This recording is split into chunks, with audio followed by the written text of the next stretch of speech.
tapos sabay what are the modes of payment, tapos yung materials do you prepare once a personal enrolls. Parang, kunyari, yun nga yung sinabi ko kanina yung parang kung yung kailangan ko makapag-register, di ba? Para makapagpalala siya. Or kailangan meron siyang No recognition. need na Ate. siyang magpa-register. Basta, Nandito na ako sa LBC na yung pangalan niya sa Ate Pina, Josephine. Ah, Kasi okay. yung Pina? mode of payment niya is cash on. Josepina, Hindi talaga. Bawal check din. Bawal check. Tapos, sino yung mga usually target market nyo, ate? G-O-S-I-F-I-N-A. Mga long distance mo.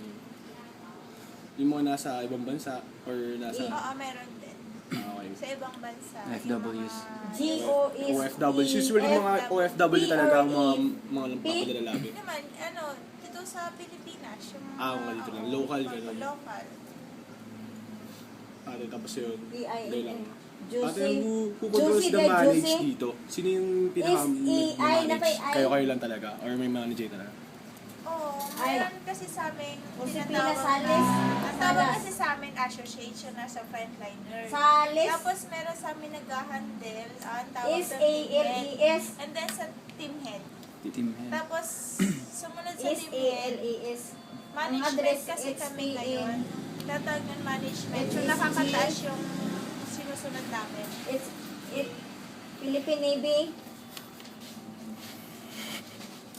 So, ayun na tayo. Philippine Next question. Navy. What are the communication channels Rojas used? Boulevard, Manila. Kumbaga, paano kayo nakipag-contact sa napadala or Boulevard. padala? Ah, Paano siya kinokontak?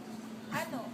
Through text message Kasi, or email? mo na ganun? lang, ano mo na lang. Hindi na kung You sulat mean na ako. pag magkaroon ng SPN, Transaction po. SSG.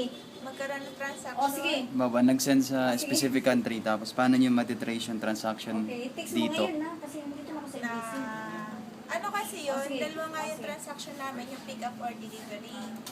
Yung Ito, delivery picture ko kasi, na lang. dinideliver Scan. ko sa address na binigay. Walang Tapos pera yung pick ngayon. up, magbibigay kami ng specific date kung kailan pwede na ma-pick up. Ano lang.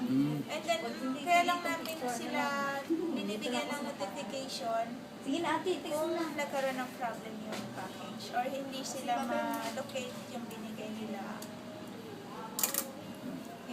nilang address. Ayun natin. Next. Next.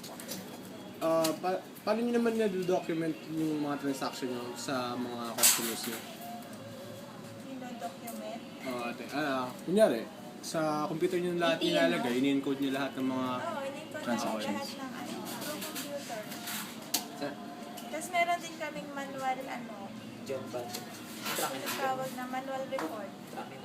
Manual Kung gusto report. humingi ng copy ng customer, di ba, mga previous transaction nila, meron din kaming mga ganung manual. Ayun nga ate. Tapos, na-notify nyo ba yung mga customers nyo? Kunyari, dumating na yung pera nila dito sa LBC. Meron, notification lang. Through... Text. Text message. Sandali na. Hindi. Tinitext ko yung computer. Pwede pangi ng paghiram ng staple.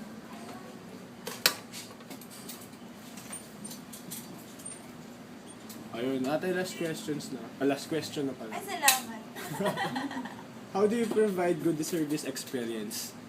Syempre, well, maging mabuti sa customer. Yung lagi ka nakasmile. Oo. Tapos, Ayun, may 10 commandments kayo. picturean mo na lang.